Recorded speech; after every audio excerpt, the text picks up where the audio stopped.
መሰንበቻን ኤፍኤም አዲስ 97.1 ላይ ያደመጣችሁ ትገኛላችሁ። በተለያዩ ጉዳዮች ቆይታ እያደረግን እንገኛለን። የሰዓሊ ተገኔ ቁምቢ የዝምታ ቅርጾች የተሰኘ የስዕል አውደ ርዕይ በጣሊያን ቬነስ ከተማ ይቀርባል። ሰዓሊ ተገኔ እንግዲህ በጣሊያን ቬነስ በሚካሄደው 61ኛው የቬነስ ቢያናሌ የኢትዮጵያን ፓቫሊዮን የዝምታ ቅርጾች የተሰኘ አውደ ርዕይ ነው የሚያቀርበው። በዚህ የዝምታ ቅርጾች የተሰኘ አውደ ርዕይ ዙሪያ ደግሞ በዋናነት ከዚህ ቀደም የተለያዩ ሙያተኞች ተሳትፈው እንደነበረ ነው መረጃዎች የሚያሳዩት። ተስፋዬ ኡርጌሳና መሪ ኮከብ ብርሃኑ በዚህ መድረክ ተሳትፈው ሀገራቸውን አስጠርተዋል። አሁን ደግሞ ያው ተገኔ ቁምቢ በ61ኛው አውደ ርዕይ ላይ መሳተፍ ለኢትዮጵያውያን ሰዓሊያን ትልቅ መነሳሳት እንደሚፈጥር ይታመናል። ነዋሪ ከሆነበት ጀርመን አግኝተን ስለዚሁ ጉዳይ እንጠይቀዋለን። መጠነኛ ቆይታ ከሱ ጋር እናደርጋለን። በቅድሚያ በጣም ነው የምናመሰግነው ለሰጠህን ጊዜና ሰዓት ተገኔ። በጣም አመሰግናለሁ ስለጋበዝከኝ። ጊዜ ይስጥልኝ እላለሁ። በመጀመሪያ ደረጃ እንደው ስዕል እናንተ እንዴት ተዋወቃችሁ? ስዕልም የቅርጽና ቅርጻቅርጽ ስራዎችህን በምን መንገድ ነበረ ትውቃችሁ የጀመረው? ስዕልና እኔ እንግዲህ ያው ከልጅነቴ ጀምሮ ነው እንግዲህ መዋለ ህጻናት ማለት ይቻላል ስዕል እኔ በነጫጨርኩኝ ያደግኩትኝ ማለት ነው። በኤሌመንተሪ ትምህርት ቤትም በሃይስኩልም በአዲስ ከተማ ትምህርት ቤትም በየግድግዳው ላይ የተለያዩ የመማር ማስተማሪያ ስዕሎችን ስሰራ ነው ያደግኩትኝ። በቤተ ክርስቲያን አካባቢም ጥሩ ጥሩ ስዕሎችን ስል ነበረ። በሰፈር ውስጥ በእንቁጣጣሽ ስዕል እኔን የሚያክል አልነበረም እና ቆንጆ ስዕል ውድድሮችን የልጆች ስዕል ውድድሮችንም እወዳደር ነበር። በራዲዮ በባህል ማዕከል ምናምን ከሄዱ የነበሩትን እንዲህ እያደረግኩ ነው እያደግኩኝ የመጣሁት ማለት ነው። ነገር ግን በአለ ፈለገ ሰላም ስነ ጥበብ ትምህርት ቤት ስገባ ስዕልን በደንብ በስነስርዓት ተማርኩኝ። ከዛን ጊዜ ጀምሮ እንግዲህ ስዕልን በፕሮፌሽናልነት ይዤ ያው እስካሁን እየሰራሁበት ነው ያለሁት ማለት ነው። በዓለም ላይ ካሉ ታላላቅ የጥበብ መድረኮች አንዱ ነው በቬነስ ቢያኔሌ ለሁለተኛ ጊዜ ኢትዮጵያን ወክለህ መቅረብ። እንደው ለግል የጥበብ ጉዞህም ለሀገርህም ትርጉሙ ከፍ ያለ ነው እና እንደምን ያለ ስሜት አለ? ይሄኛው ለየት የሚያደርገው ኢትዮጵያን ለብቻዋ ፕሬዘንት የምታደርገው ከዛሬ 2 ዓመት በፊት በተስፋዬ ኡርጌሳ አማካኝነት ከተደረገ በኋላ ለሁለተኛ ጊዜ የሚካሄድ ነገር ነው። ነገር ግን በርካታ በግል ደረጃም በርካታ አርቲስቶችም ከዚህ በፊት ተሳትፈውበት ነበረ እና ይህን ትንሽ ለየት የሚያደርገው ለሁለተኛ ጊዜ መካሄዱ ነው እና በጣም ቆንጆ ስሜት ነው የተሰማኝ። ደስ ብሎኛል እና እሱን እልሃለሁ።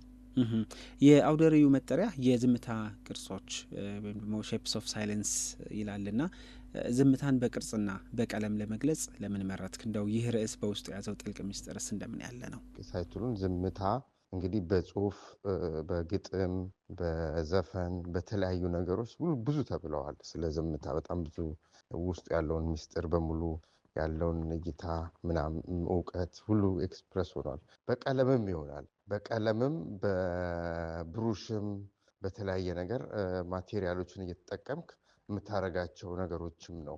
ለምሳሌ እኔ ጋር ብትመጣ ለምሳሌ ቀለሞቹ በራሳቸው የተለያየ ቀለም የተለያየ ሚኒንግ ወይ ደግሞ ትርጉም እንዳለው ሁሉ በተለያዩ አልባሳት በጨርቆች እያቀላቀልኩኝ አብሬ በተለያዩ ሚዲያዎች ሚክስድ ሚዲያ ወይም በተቀላቀለ ነገር እያደረግኩ ነው የምሰራቸው። በዳንቴል በጥልፍ ሀገር ቤት ከሀገር ውስጥ ባሉት የተለያዩ ጨርቅ ያላቸው ሚኒንግም ትርጉምም አለ።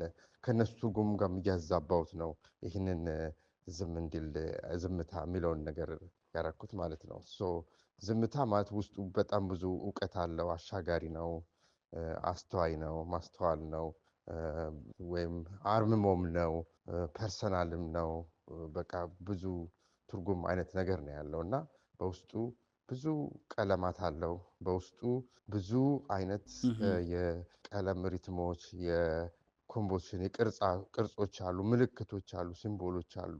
ከሱ ጋር የሚያያዙ ነገሮች ናቸው እና እነሱ እንዴት ነው ክሬት አድርገን በአብስትራክት ወይም ደግሞ በረቂቅ የስነ ጥበብ በሞደርኑ እንዴት ይቀርባል አይነት የሚለውን ጋር ነው የተያያዘ። ለዚህ አውደ ርዕይ እንደው የቀረቡት ስራዎች ተገኔ ለዚሁ ዝግጅት ተብለው እንዲሰሩ የተሰሩ አዲስ ስራዎች ናቸው ወይስ ደግሞ ለረጅም ጊዜ ስትዘጋጅባቸው የቆየህባቸው የስራ ውጤቶች ናቸው?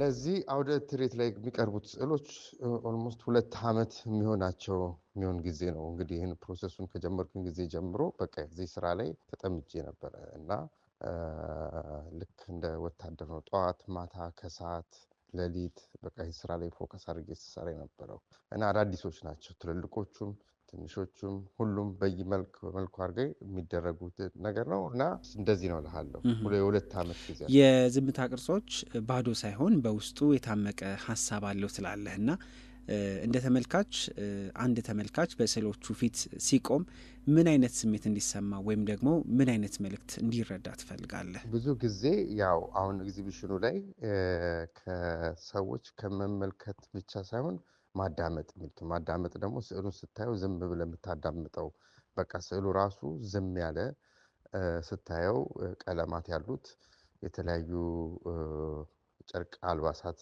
ተጨማምረውበት ሰዎች በጥሞና እንዲያዩት ወይ እንዲያዳምጡት እንደ ሙዚቃም ነው፣ ቀለማትም ስላለው ማለት ነው። ስለዚህ እንደ ሙዚቃ እንዲሰሙትም እፈልጋለሁ እና ከሱ ጋር ነው እንትኑ ታይትሉም ሀሳቡም ሊሄድ የሚሄደው ማለት ነው። መልካም። እንደው ይሄ ተሳትፎ በኢትዮጵያ በስዕልና በቅርጽና በቅርጻ ቅርጽ ዘርፍ ላይ ላሉ ሰዎች ትልቅ አርአያ እንደሚሆኑ ይታመናል እና ወደ ዓለም አቀፍ መድረክ ለመምጣት ለሚመኙ ወጣቶች ሰዓሊያን ምን ትመክራለህ? ከልምድ ተነስተህ። ከልጅነት ጀምረ እያደገ ነው የሚሄደው።